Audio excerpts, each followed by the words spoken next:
El sistema. ¿Qué es un sistema? Un sistema es un conjunto de elementos que están interrelacionados y trabajan como un todo. ¿Pero qué es esto? Expliquémoslo con un ejemplo. Se puede explicar como con el ecosistema. ¿Qué es el ecosistema? Sabemos que el ecosistema es la naturaleza. Entonces, la naturaleza depende de tres elementos, los cuales son el clima, los animales, la naturaleza. Estos tres elementos funcionan interrelacionados, porque depende de uno, se afectan los otros dos. Entonces, este sistema tiene conceptos que son muy interesantes, como lo es la homeostasis. Esta homeostasis lo que dice es que un sistema no se puede quedar estático. Pongamos el ejemplo de una empresa. Si una empresa tiene varios elementos, los cuales son el jefe, los subdirectores y los empleados. Bueno, estos empleados forman el sistema, son estos elementos del sistema. Aparte, está la materia prima, los productos y todo eso. A esto le llamamos entrada. Después tenemos algo que es la producción, que es cuando los empleados se ponen a producir, a transformar la materia prima en un producto. Y la salida ya es el producto hecho. Bueno, cuando esta empresa vende este producto, de pronto a los compradores les guste. ¿Qué pasa? Llega otro sistema, otra empresa, que roba ese producto y le hace una innovación o lo hace un poco mejor, y de pronto a los compradores les gusta más aquel y dejan de comprar el sistema que estamos hablando al principio. Entonces, el sistema no se puede quedar estancado vendiendo lo mismo, tiene que evolucionar. Y ahí es donde entra la homeostasis, no quedarse estancado en una sola cosa, sino que evolucionar y innovar o actualizar el producto que le tienen para que les siga gustando a sus compradores. Bueno, en este término lo podemos relacionar con el parentesco, de la forma de que el parentesco es un sistema familiar. Entonces, este sistema tiene varios elementos que lo conforman, como lo son los abuelos, los padres y los hijos. Cada elemento tiene un rol. Dependiendo de la función que cumplan estos roles, el sistema va a estar estable y va a tener un buen bienestar. El hogar se puede relacionar con matrimonio. ¿Cómo se relaciona con matrimonio? ¿Qué pasa? Que el matrimonio es un sistema social, lo cual viene de una pareja. Cuando la pareja quiere casarse, ya hay una relación legal y emocional de promedio. Entonces, este sistema va a tener otros elementos, como lo es un hogar, unos hijos si están planeando tener hijos y tienen que evolucionar y adaptarse a este. Como ya lo decía, con el término de la homeostasis, no se pueden quedar estancados, en lo que ya tenían, porque no va a ser lo mismo. Como van a tener más elementos, va a ser distinto. Entonces el sistema tiene que siempre funcionar como un todo. Si no funciona, el sistema se puede caer. Y por último tenemos interacción, que es la que nos ayuda a que todos los elementos de nuestro sistema se comuniquen entre sí. En este caso se comunican con el diálogo, la colaboración o las discusiones. Este tipo de comunicación, que sea malo, que sea bueno, nos sirven para que el sistema evolucione, para que no se quede estancado, porque si no tenemos una comunicación o un diálogo, pues no podemos ver en qué está fallando el sistema para poder corregirlo y avanzar, sino que se va a quedar estancado.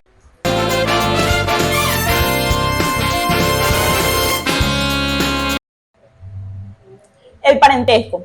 ¿Qué es esto de parentesco? Cuando hablamos de parentesco, hacemos referencia a la relación o la conexión que se tiene con los familiares o los parientes. El parentesco se ve influenciado bajo a la llamada distancia que se tiene entre un familiar y otro. Tenemos familiares, unos más cercanos que otros, pero esto se ve también influenciado bajo el grado de parentesco que se tenga. ¿Por qué? Porque existen varios tipos de grados, como grado tipo 1, grado tipo 2, y así sucesivamente va cambiando dependiendo del familiar. Además de esto, también hay que tener en cuenta que se tienen unos tipos de parentesco, como lo son el parentesco por consanguinidad, que es netamente relacionado con todo lo biológico que se ha influenciado en las familias. Y este se divide en dos, por la línea directa y colateral. Cuando se habla de la línea directa, se habla de la relación padre-hijo, y cuando se habla de colateral, se habla de nuestros tíos, nuestros primos e incluso hasta nuestros hermanos. ¿Y por qué esto? Porque se depende de un mismo ancestro, pero ya de manera más distanciada. También se tiene el tipo de parentesco por afinidad, y esto ya no tiene nada que ver con lo biológico, sino que va más relacionado a lo que es el matrimonio. Y aquí se encuentran lo que son los suegros, los yernos y las nueras. Ahora, por último, nos encontramos con el tipo de parentesco por adopción, que este tiene igual de relevancia que los dos anteriores mencionados y es más del marco legal. Hay que tener en cuenta que los hijos de este parentesco tienen los mismos derechos que los hijos biológicos y que incluso en el sistema familiar legalmente tienen las mismas, los mismos grados y el mismo tipo de parentesco. Ahora nos encontramos con un ejemplo con el cual se le va a dar continuidad a lo que se habló anteriormente, que es el parentesco. Bueno, en este ejemplo nos encontramos una familia. ¿Qué vamos a hacer con esta familia? En esta familia vamos a identificar el tipo de parentesco y el grado de parentesco en que se encuentran unos con nosotros. Nos encontramos con el abuelo José, con Luis, que es hijo de José, con Andrés, que es hijo de Luis, con Luz, que es la esposa de Andrés, y con Jolian, que es hijo de Andrés y Luz. ¿Ok? Bueno, aquí, en este caso, abuelo José y Luis serían padre e hijo. Por ello, el tipo de parentesco que tienen es por consanguinidad y es en grado 1. Luis y Andrés también son padre e hijo, y el tipo de parentesco que tienen es por consanguinidad y es en grado 1. ¿Por qué? Porque se sigue una línea directamente biológica. Tenemos también a Andrés y a su esposa Luz, que el tipo de parentesco que tienen es por afinidad y es en grado 1. A Jolian, que es hijo de Luz y Andrés, su tipo de parentesco con ambos es por consanguinidad y en grado 1. ¿Por qué? Porque son padres e hijos. Ahora, Luz y Luis tienen un parentesco por afinidad porque son suegro y nuera, y sería en grado 2. Y Luz con el señor José sería también por afinidad porque son suegro y nuera, pero en grado 3. Ahora nos encontramos con Jolian. En el caso de Jolian, con el señor Luis sería por consanguinidad en grado 2. ¿Por qué? Porque es abuelo y nieto. Y Jolian y el señor José sería bisabuelo y nieto. Por consanguinidad es el tipo de parentesco, pero en grado 3. Supongamos ahora que en un caso hipotético, Jolian por X o Y motivo no puede tener un hijo biológico. ¿Qué hace Jolian? Se va a términos legales y adopta un niño, el cual se va a llamar Aarón. Aarón, en el marco legal, es hijo legítimo de Jolian, pero su tipo de parentesco es por adopción y tiene los mismos derechos que un hijo biológico y todo igual a un hijo biológico. A continuación, explicaré la relación que tiene parentesco con 3 conceptos básicos del estudio de la familia. Inicialmente, vamos a relacionar el parentesco con sistemas. En el sistema familiar se va acomodando dependiendo del tipo de parentesco que tenga cada individuo de la familia, y asimismo se va adquiriendo responsabilidades en el sistema familiar, como por ejemplo, se tiene la percepción de que los padres son las autoridades de la familia.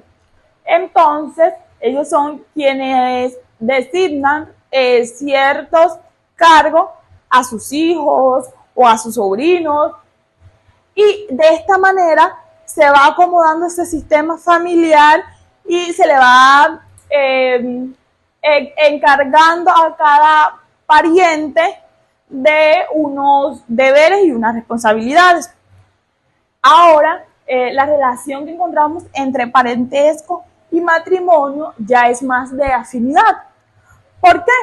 Porque son dos personas que no están todavía, que no están unidos biológicamente, contraen matrimonio y van a formar una familia donde ambos van a traer sus culturas, sus conocimientos, sus percepciones sobre la vida a ese matrimonio y es allí donde van a conformar ellos un núcleo familiar, que ese núcleo familiar, si llegan a tener hijos, ya sea por consanguinidad o por adopción, se va a ir modificando ese tipo de parentesco. Cuando llegamos a la relación de parentesco con interacción, es más a referencia de cómo se interactúan los miembros de la familia. ¿Por qué? Porque no es la misma interacción que se tiene con los padres a que tienen los hermanos. Y esta interacción va a ir cambiando a medida vaya creciendo el núcleo familiar, a medida vayan creciendo los hijos, se va adquiriendo más responsabilidad, más conocimiento y la interacción y la comunicación se ven influenciadas en ese crecimiento familiar.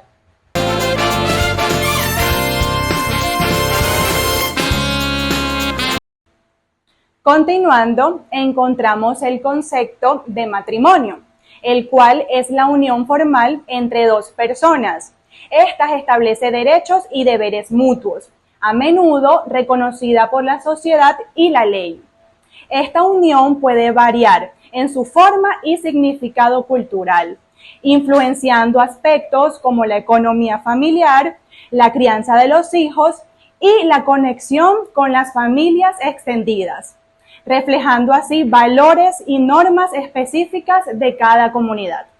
En este apartado encontramos algunos tipos de matrimonios, como lo pueden ser la poligamia.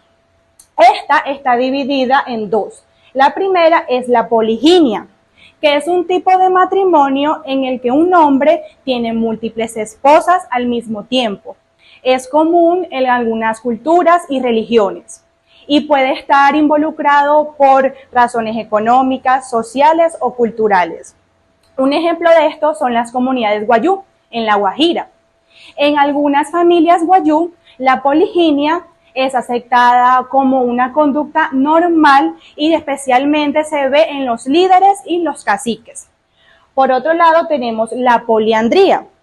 Este tipo de matrimonio se ve cuando una mujer tiene múltiples esposos y esto es simultáneamente. Es menos común que la poliginia y se encuentra en algunas sociedades donde les acepten algunos casos por falta de recursos económicos.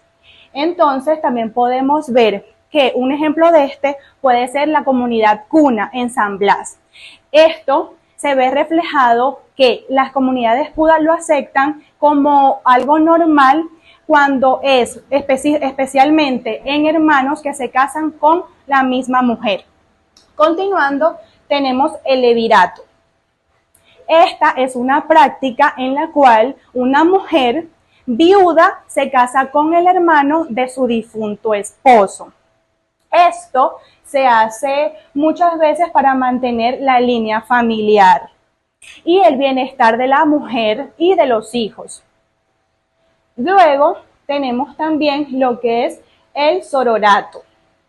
Este es parecido al levirato, pero ¿qué pasa? En el sororato implica que un hombre se case con la hermana de su difunta esposa para hacer lo mismo, asegurar el bienestar y la línea familiar. Luego también tenemos el dinat mutat o contrato temporal.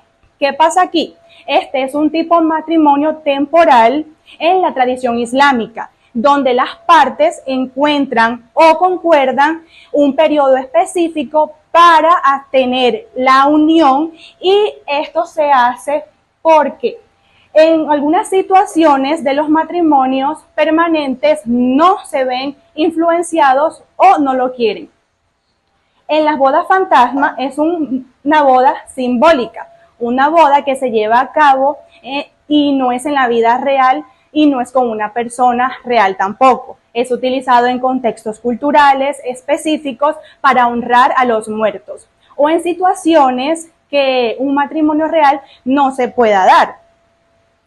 Matrimonio complejo.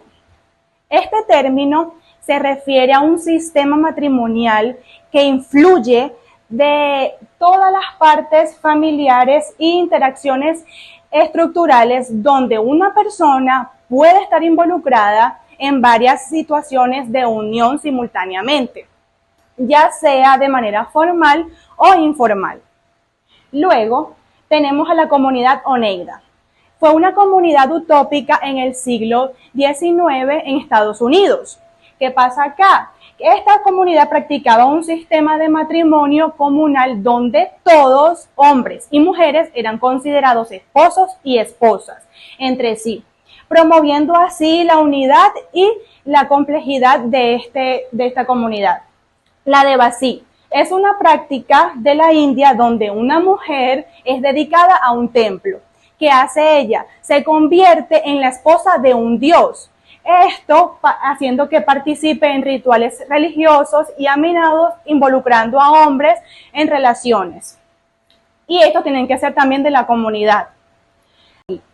Tongi. Tenemos que el tongi es la relación que mantiene una mujer con un hombre y este es homosexual. A menudo esto se hace para cumplir con ciertas expectativas sociales o familiares en culturas donde la homosexualidad no es aceptada. Tenemos el matrimonio del mismo sexo. El matrimonio del mismo sexo o personas del mismo sexo es una unión legal y formal de entre dos individuos del mismo género. Este tipo de matrimonio se basa en el principio de igualdad, permitiendo de esta manera que las parejas del mismo sexo tengan los mismos derechos y responsabilidades que una pareja heterosexual. Tenemos la relación poliamorosas. Se refiere a relaciones en que todas las parejas tienen múltiples parejas, pero tiene que haber un acuerdo. Todas deben estar aceptando que tengan relaciones con otras personas. Esto desafía las normas tradicionales de exclusividad en el matrimonio. Tenemos el matrimonio civil. El matrimonio civil es el que se lleva a cabo ante una autoridad civil y esto no tiene la necesidad de tener un contexto religioso. Este tipo de matrimonio también mantiene derechos y deberes legales a las partes que están involucradas. Tenemos la unión libre, que es la cual en la relación que la pareja no está involucrada formalmente por un acuerdo civil o religioso, pero las parejas en una unión libre pueden vivir juntas y compartir responsabilidades y deberes, sin un contrato matrimonial, por ejemplo. Y por último tenemos el matrimonio religioso católico. Este matrimonio, ¿qué pasa aquí? Es un sacramento en la religión católica en el que un hombre y una mujer ante Dios y en la comunidad se consagran. Este matrimonio implica un compromiso espiritual y moral y se considera indisoluble, o sea que no se puede romper. La pareja se puede separar, pero ante la religión y ante la comunidad van a seguir siendo esposo y esposa. A continuación, hablemos un poco sobre el matrimonio según cada cultura. En primer lugar, tenemos un contexto intercultural. El matrimonio implica la interacción entre personas de diferentes culturas. Esto, a su vez, puede enriquecer la relación al incorporar diversas prácticas, valores y perspectivas en la pareja, pero a su vez puede presentar desafíos debido a diferencias culturales que requieren una comunicación efectiva y adaptabilidad. En segundo lugar, tenemos una sociedad pluricultural. donde coexisten múltiples culturas, la interacción en el matrimonio se caracteriza por el respeto y la valoración de la diversidad cultural. Dentro de la relación, las parejas pueden adoptar y celebrar diferentes tradiciones y prácticas culturales, a su vez fomentando una relación respetuosa y armoniosa.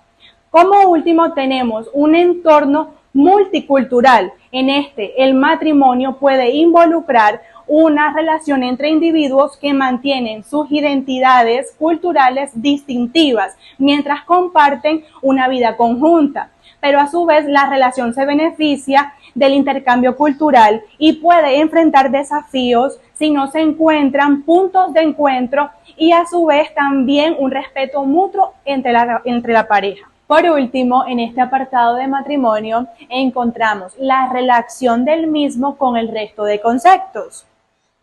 En relación con sistema, el matrimonio actúa como un subsistema dentro del sistema familiar. De esta manera, afecta la estructura y la dinámica familiar. Este vínculo contribuye a la estabilidad y al equilibrio del sistema global. De esta manera, influye cómo se distribuyen las funciones y los roles dentro del hogar. Con el parentesco, encontramos que a través del matrimonio se establecen nuevas conexiones de parentesco, creando alianzas y redes familiares. Estas nuevas conexiones amplían el círculo familiar y introducen nuevos miembros y también redefinen las relaciones ya existentes familiares de todos los miembros.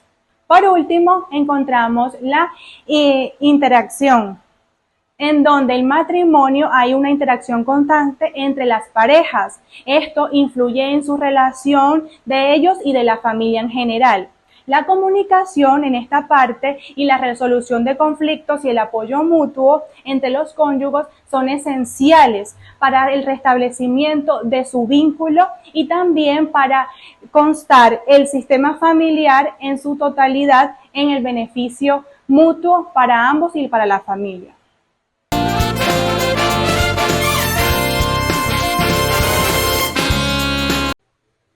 Por último, en los conceptos encontramos la interacción, proceso mediante el cual dos o más personas se influyen mutuamente mediante la comunicación y el comportamiento. Estas interacciones no solo afectan las relaciones personales, sino el entorno en el que se encuentran.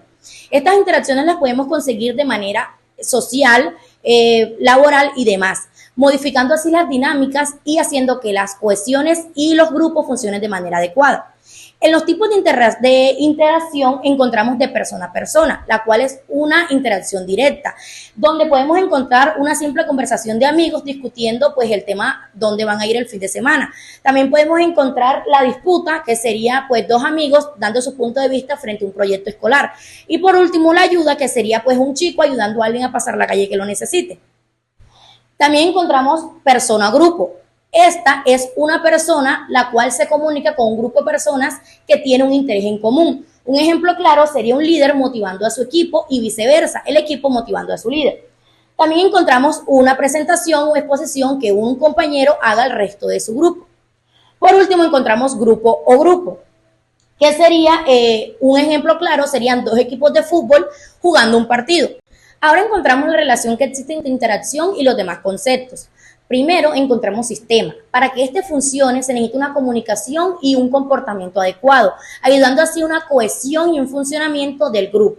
Segundo, encontramos parentesco, el cual nos ayuda con una buena comunicación y un buen comportamiento a tener lazos familiares sanos y construibles. Y por último, el matrimonio, lo cual nos ayuda a adaptarnos, ¿verdad?, para nuevos cambios y nuevas oportunidades.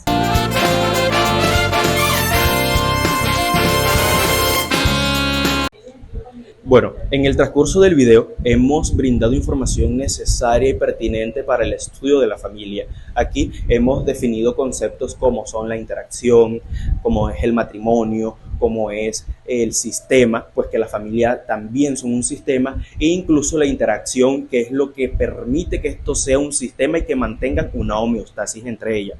Es importante tener en cuenta en el estudio de la familia que tenemos diversas teorías y enfoques que nos permiten comprender y entender cómo estas familias se desarrollan e interactúan en su entorno, e incluso entender el rol que cada una de las familias o que cada uno de los integrantes de la familia tiene.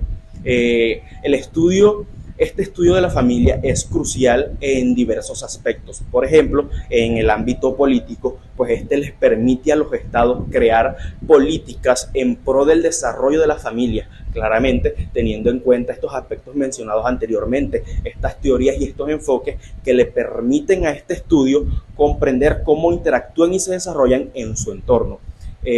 También en el aspecto de la psicología, pues es crucial porque nos permite a nosotros como terapeutas conocer aspectos biológicos del individuo e incluso hereditarios.